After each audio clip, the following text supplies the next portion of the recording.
Well, with Claire and Andrew today, I'll get both of them to just give a very short introduction to themselves and tell us who you are and how you came to be here with us today. You go, Claire, ladies first. Okay. Hello, Russell. So I'm a medical journalist with more than 10 years experience. And as I went into COVID, I was working for a leading magazine for doctors in Australia. In my background, though, I did 2 years of medicine, and I also worked as a statistician in the UK in industry for 12 years. And I found all this very useful for what I'm doing now, which is looking into excess deaths during COVID in Australia. Andrew.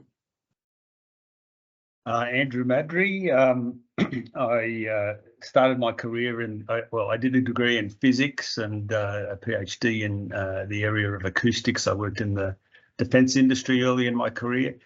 And then I was always interested in medical technology and moved into medical devices. And about 20 years ago, I started my own business, a consultancy business, and I've been, doing work for a range of different domains, including defence and health, but also telecommunications and other things. My interests are signal processing, and last 5 years, since big data has become the thing, I've been doing a lot of work with data science and analytics and that sort of thing. And look, I got, the reason I'm involved in this was I started getting concerned about the information that was coming out in, especially in 2021 when the vaccines started. I couldn't see the reasons for young people to, be mandated to have vaccines. And, I can get further into that in the earlier work I did, but that, that's the basic background. And I've also been working on, looking at the excess mortality,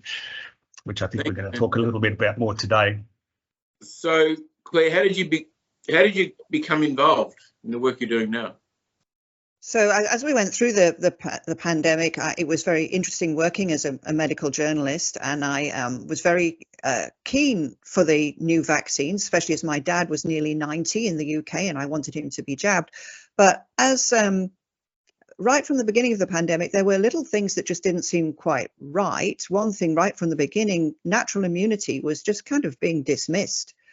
And early on, they were saying, oh, you can catch COVID more than once. And this was very early when we hardly had the first cases. They were just strange things. And so it was about a year and a half before I really, also, like Andrew, I didn't agree with mandates. I was very surprised as the vaccines were rolled out to progressively younger cohorts and to pregnant women and to children.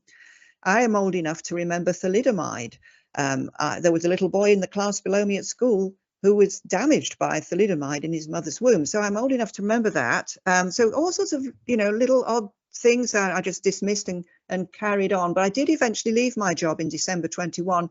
At that stage, I was concerned about the vaccines because I'd realized they were a new technology, genetic vaccines, and we'd never used this technology in the mRNA, never anywhere in the world. DNA had been used for Ebola, but not in Australia. So I thought, well, new technology, there's going to be new risks. So I hadn't got vaccinated myself at that stage, and I was a bit uncomfortable. But at that stage, it was mainly the immorality of mandates, that forcing people to choose between their jobs, that I just felt at odds with. So I left and ran a vaccine survey, actually, very quickly, of reasons why people got vaccinated, and it wasn't very, in Australia. And since then, I've been doing various projects to explore how the government did things during COVID, and last year I concentrated on excess deaths. Claire, tell us about the new way the ABS are measuring excess deaths, and what's the official way? Right, so let me just share my screen with you, which just take me a second to... Andrew, if you want to jump in at any time, feel free. Hopefully you're seeing something it says what excess deaths are. Are you seeing that? Yep. Great. So before we talk about excess deaths, obviously it's too many deaths. And how do you define, to answer your question, Andrew, I just need to explain a little bit. How do you define excess deaths? So it's a very simple equation. We know what the actual deaths in any year is, and we take off what we expected. And I think a very important thing to realize is that there's no official way of deciding on expected deaths. Statistical offices and bureaus all around the world have got different ways of doing it, and as long as it's kind of logically defensible, you can use whatever you like. Indeed, the ABS has used three different methods as we went through the pandemic. They started off with the provisional mortality statistics. I'll just give you a very quick picture of what and we had them up until July last year. They were our only way of knowing whether there were too many deaths. They were published monthly. If I show you a picture, this is how it looked in 2021. The red line is the actual deaths. The yellow line in the middle of the blue range is what the ABS expected, and they used a very reasonable model for what they expected. They expected the average of the 5 years before the pandemic. The line at the bottom that goes up really steeply at the end, that's COVID infections. And of course, we didn't have much in 21, but then in December, Omicron started coming in. So this is what we could see by the end of 21. And I put it to you that the Department of Health should have been a bit worried when the red line of actual deaths was above the blue range, which is the range of deaths in the 5 years before the pandemic. So we were clearly outside the pre-pandemic range for much of the autumn and spring, but nobody did anything about it. Moving on to the latest picture using the provisional mortality statistics, they changed their model for 22 and 23, and I don't think their expected deaths was as defensible. That's the red line in the middle of the blue range. The yellow line is deaths in 22, actual deaths, and the blue line is deaths in 23, and we have that up to the end of November. As you can see, and don't forget, this is published every month, so every month another point got put on this line. We went through 2022 and 2023 with deaths clearly much higher than the range of the 5 years before the pandemic. Oh, actually, it was a different range slightly, but it involved 4 years. And I don't think anybody did anything about it. What they did do about it was produce a new model, which they produced in July 23. It's a very sophisticated model, and it gives a much lower number of excess deaths. If I just show you this table, which I know tables don't look very friendly. If you look at the column that says 2022, which is the third column along, the first line, which is 25,603, that's how many excess deaths we got by the old way of doing it, the provisional mortality statistics. The one in white, third one down, 19,945, that's what the new model says. So you can see it's quite a lot less than our old one was, 19,945 excess deaths. And other models, which are perfectly valid, like the OECD, says 29,738. So I'm concerned about the new model. For one reason is it reduces the number of excess deaths, but that may be perfectly valid. The way they have looked at it looks good in lots of ways, but they also did it retrospectively. You know, they were sitting in July 23, looking back over the pandemic, and when they knew there'd been lots of excess deaths, and maybe it's politically expedient to present a picture of fewer. I think a good way of looking at excess deaths is to think of it as plane crashes. And if you think of it as an Airbus 380, which holds 300 people, then I'm going to use their new official statistics, which is the 19,945. That equates to 66 plane crashes in that year. 66 plane crashes. And as far as I know, nobody's done an investigation as to why. Right. Andrew, any comments on that? Yeah, no, Claire's picked up. You've been doing your own analysis on excess mortality, and in particular looking at one state. Tell us about that. Yeah, sure. You know, all these methods, you know, rely on a model. We never know what the absolute truth is. All we can do as scientists is try to come up with models to represent the real world, and hopefully we have the right inputs to those models. Hopefully the model is, you know, reasonably accurate. There's a very famous saying by a very famous statistician, George Box: all models are wrong, but some are useful. And you know, it's we know we never will know. And as Claire's pointed out, there was different models, and the problem is, this reliance on one particular model, I find, is, people tend to gravitate towards the model that gives them the answer that they want to see. Really, you need to, cover in data science we call it an ensemble of models. You try a lot of different models and see what the different outputs. Why would this model give you more and this one give you less? And then that starts giving you some insights. If you're really serious, that is, if you're really serious of trying to understand what's going on, you would go through that process. But what's happening at the moment is that authorities are latching on to this model. Oh, look, this model says, we subtract the excess deaths, subtract the COVID deaths from the excess deaths, and I think Claire's got a little bit more to say about the COVID deaths. And look, it's there's hardly anything different. It's nothing to worry about here, and it's just absurd.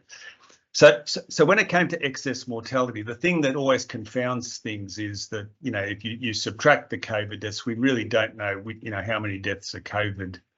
Are truly COVID deaths. There's been cases where people had other, a number of the official number is people who were in palliative care that died with a positive COVID test. So, that they are possibly people who sadly would have passed away anyway. So subtracting the COVID number from, the total number is not a realistic way to try to understand what the real excess is. So what I did, rather than sort of, struggling with that issue, there are states in Australia where we kept COVID out for a long period of time, right up until the Omicron wave hit.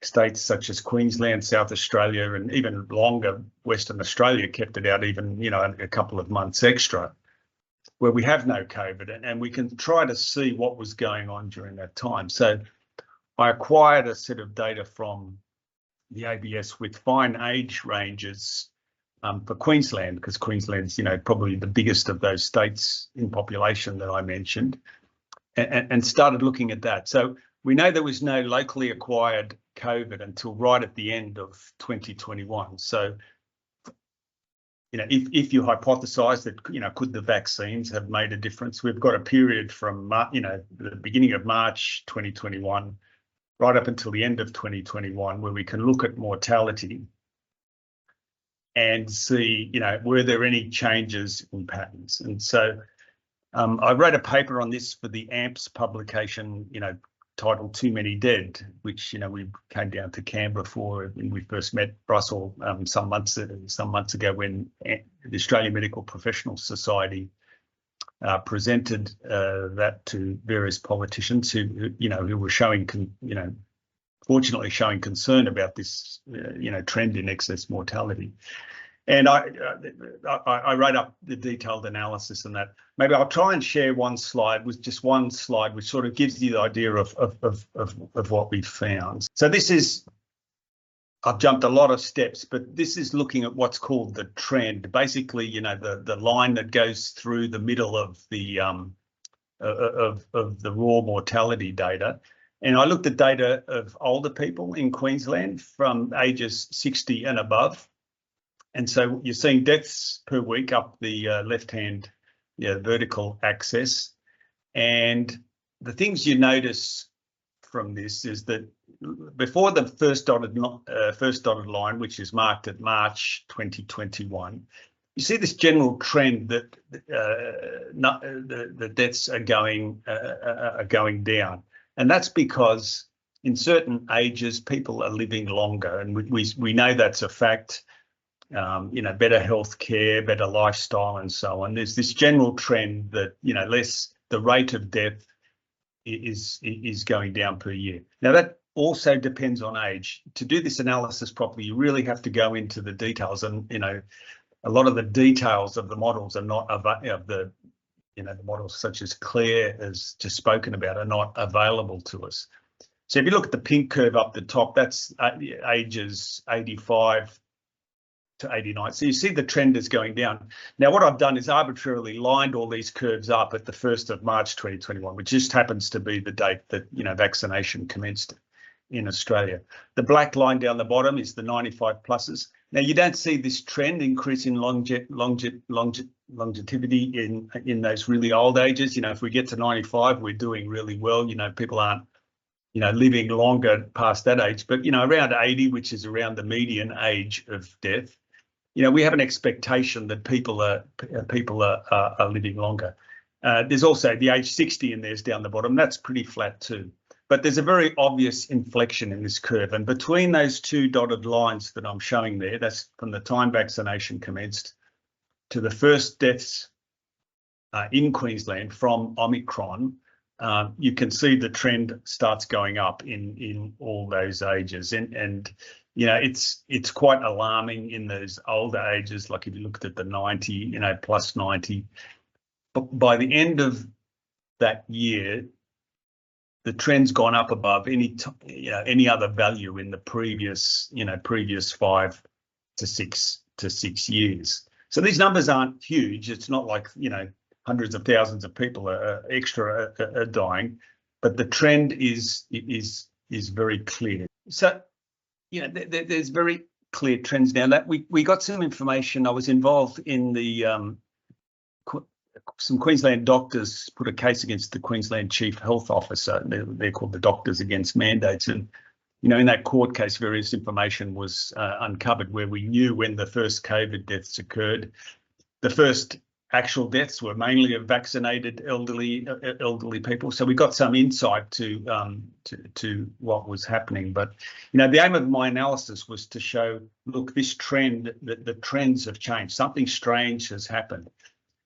You know, when it comes to what number is the total excess, you know, that's, you know, there's going to be a range of values. You know, Clare showed between, I think in her other numbers there, it's between 25 and 50,000, I think, are the cumulative numbers of deaths since the start of the pandemic. My own estimate is around 40, you know, with my own methods is around 40,000 is the total excess over that time. But if we're looking for where the trend occurred, it just changed. That's, you know, that's less ambiguous.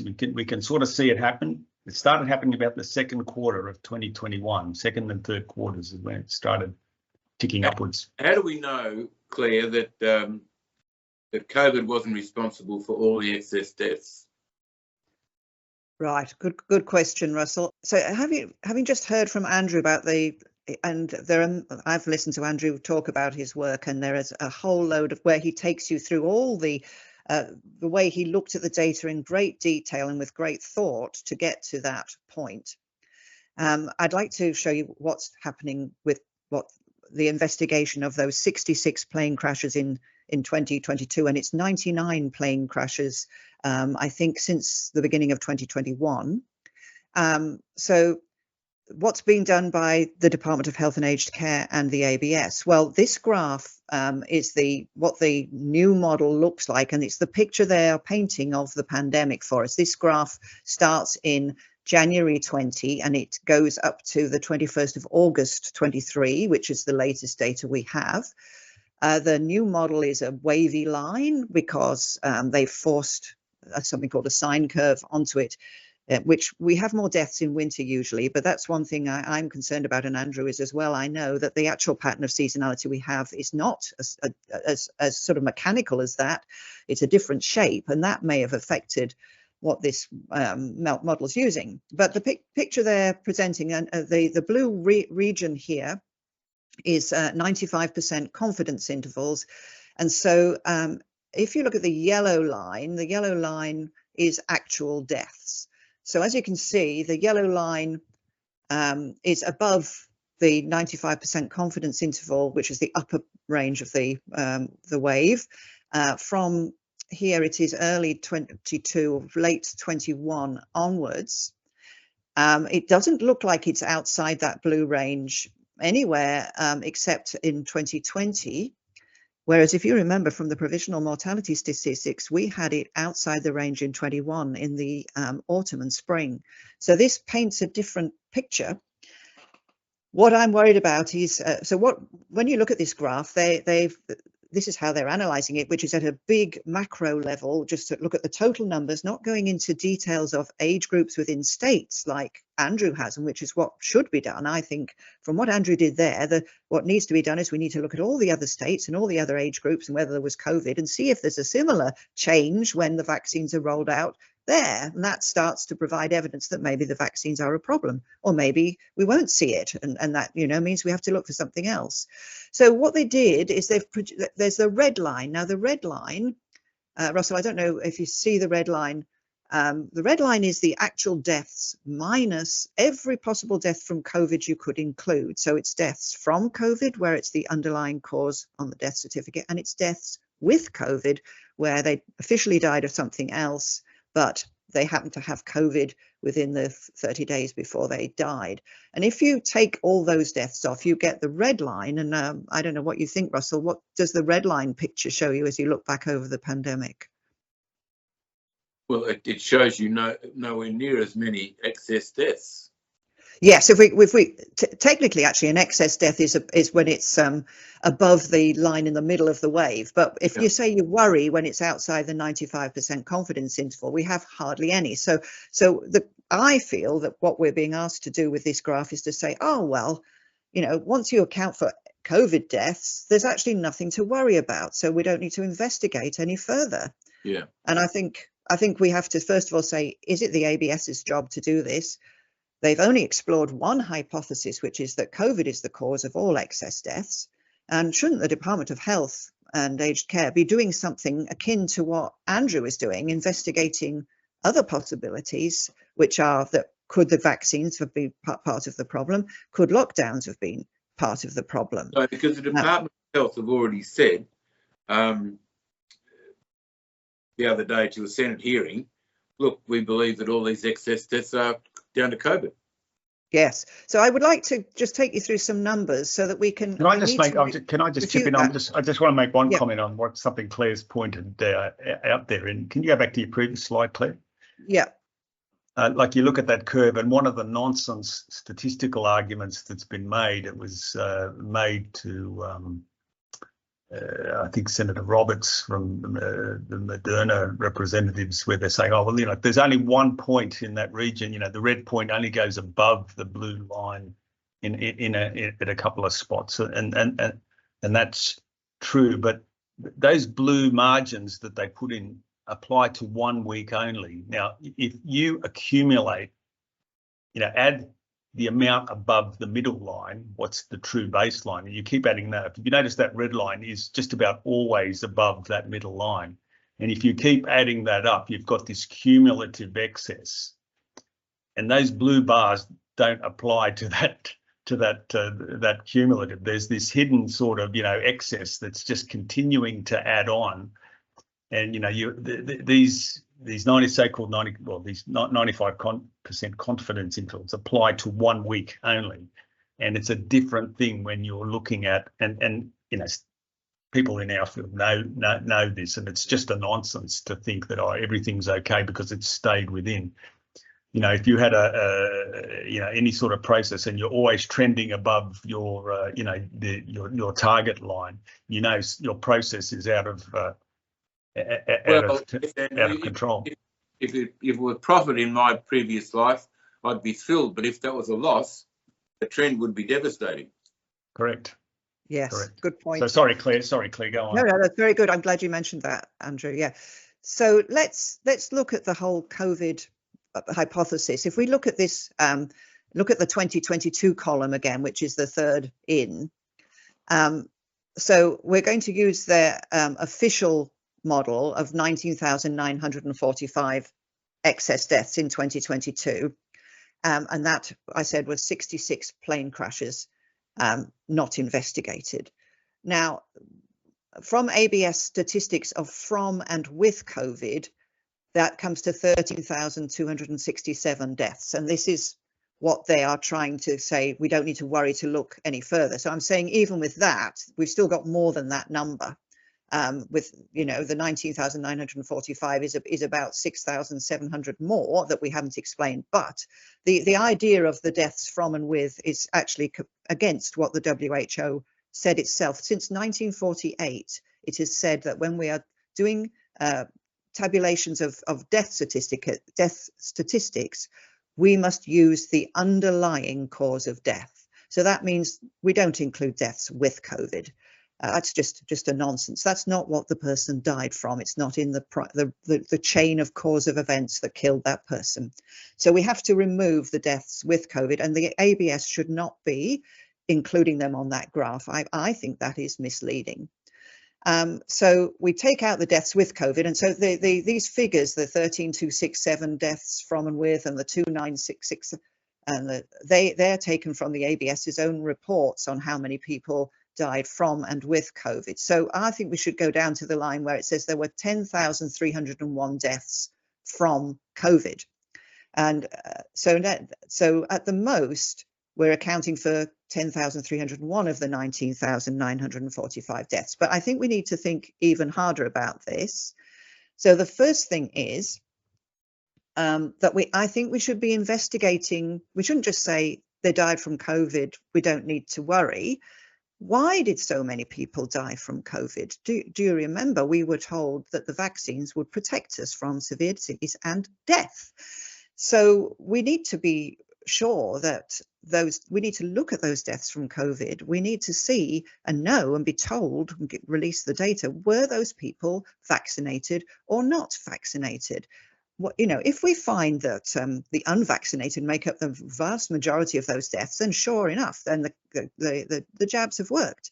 But if we find that actually vaccinated people make up a bigger portion of those deaths than they do in the population, then that's worrying. That would mean that the vaccination has made perhaps it worse.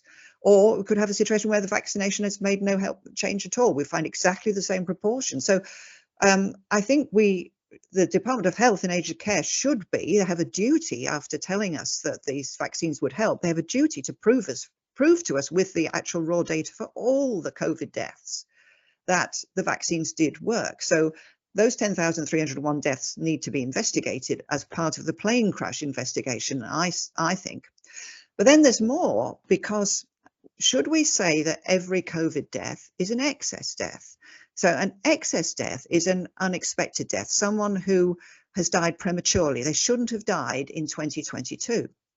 Now, from the ABS's own data, more than half of the deaths from COVID were very, very old, frail people. The median age was 85.8 years. In other words, they were just about 86. In fact, the median age of death is less than that, 82 for deaths from all causes. So these were very old, very frail people.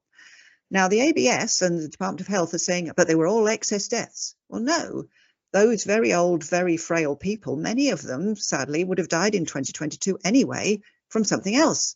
They are just on the edge of leaving this world. And if it wasn't COVID, it would have been flu or a heart attack or heart failure, something would have killed them anyway. So we can't allocate all those 10,301 to the excess deaths.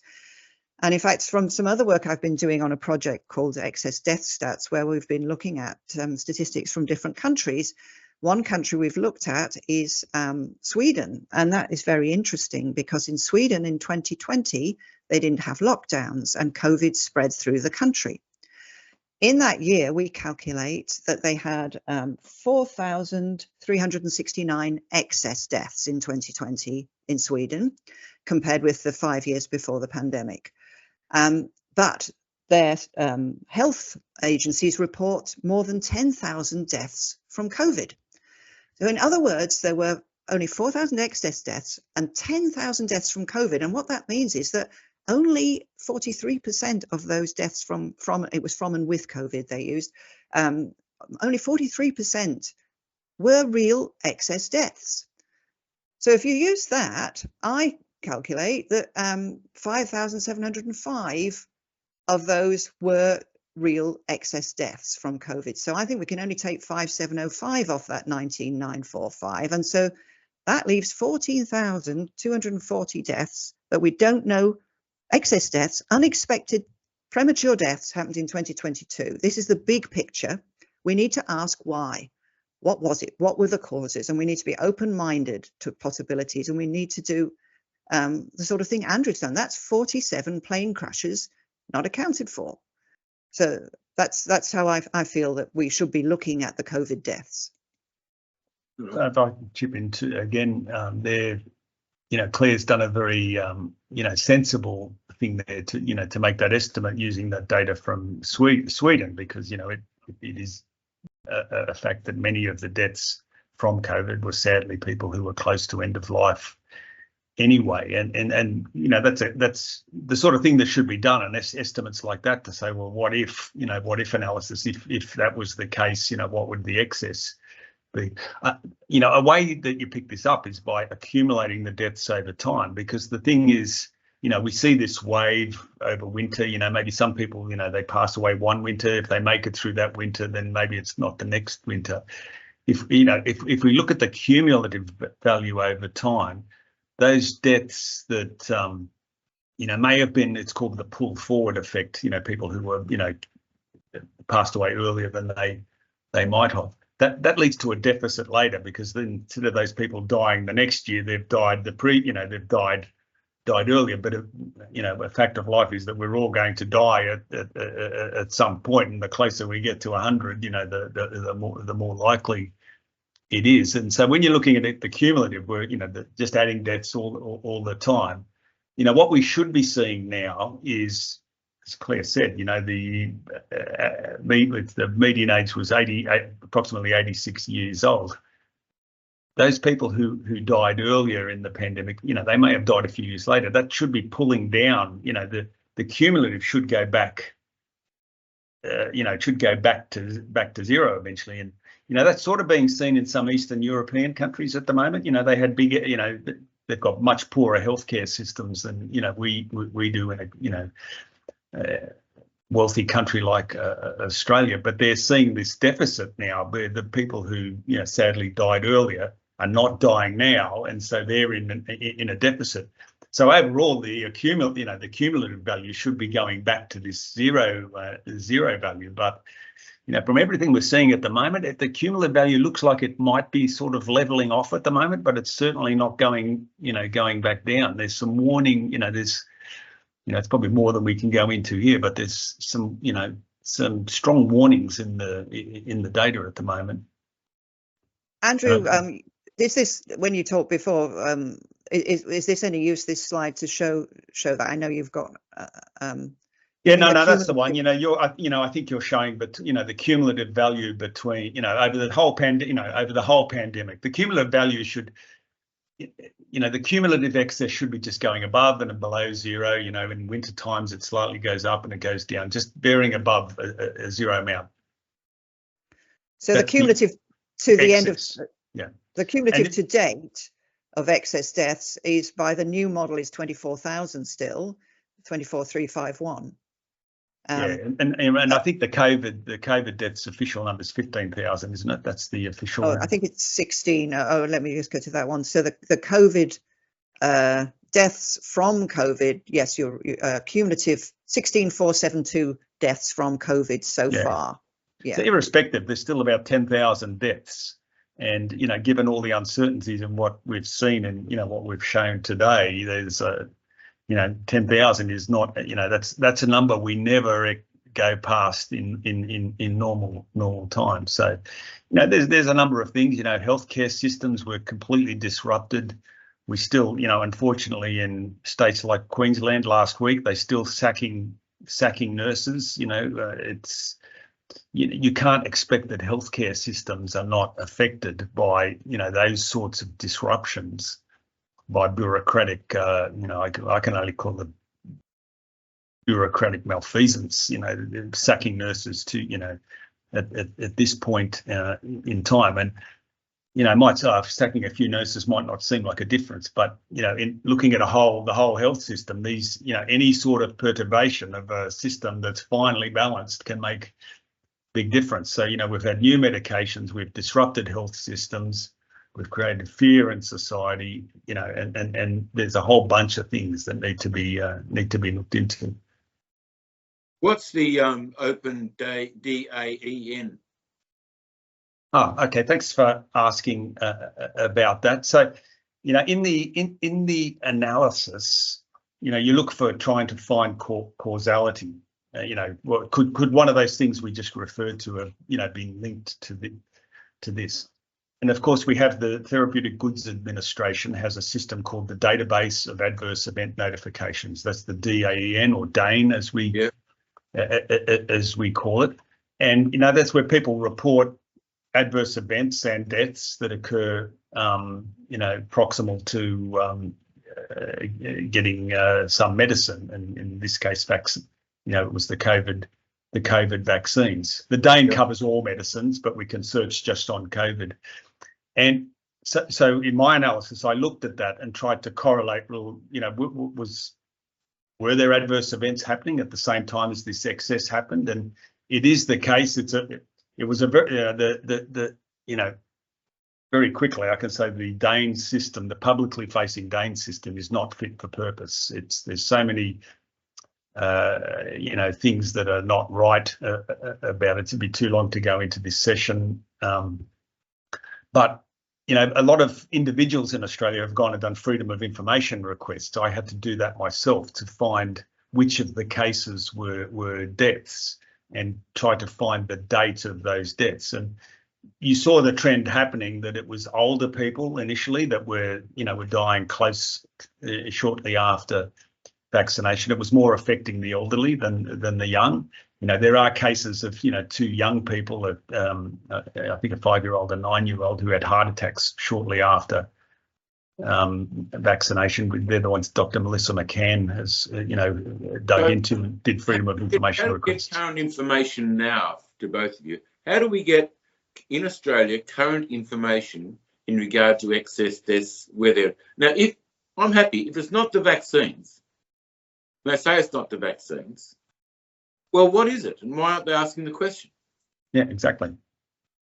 It needs. I mean, that's why we hope there should be a Royal Commission, which has the powers to look into all the possible causes. It's not just vaccines. There's, I think disruption to the health systems is a critical factor. Everything, and that's why we need a Royal Commission. And this COVID inquiry is a nonsense. The one that's been approved. I'm interested in the raw data of say deaths of all people between the ages of 0 and 5, 5 and 10, 10 to 15, 15 to 20, 20 to 25. Exactly. Those figures are there somewhere. Why can't we have those figures? And what did they die? Absolutely. Absolutely. And Andrew, I think the Royal Commission will take a very long time. When we think about it, so as we went through COVID, and they had the provisional mortality statistics, what system was set up by the Department of Health to monitor those and take any action? And when they released the new model in July, which was the first release of it, it said, any 2 weeks when we're outside this blue band, 95% confidence intervals, means that something different happening. Well, when do they start investigating? When are they doing it? Well, how about today that they start an investigation into what's going on? Because people are still dying more than they should be. Claire, if you remember back, we got a report, if not once a day, twice a day, but on the hour, every hour, how many people actually died of COVID that day. That day in each state. Yes. Yeah, you should have been simultaneously. There should have been a dashboard showing how many people overall were dying, not just COVID, yes. And tracking that real time and looking for the patterns, not just the COVID deaths that were. Yeah, and the other thing was they were telling us that 95% of people are vaccinated, and their vaccinations are up to date. Now, apparently, to my knowledge, only 5% of people are taking the boosters in Australia. So, why don't we know that? I'm told that, but why don't we know that? We just have to keep calling for the raw data. There needs to be much more transparency. Yeah, that's why don't we know? We just, the transparent. I mean, I think that's one of the things. Transparency has been lacking. Well, do you two believe that they have the data available to them, or are we just inept and don't have the data?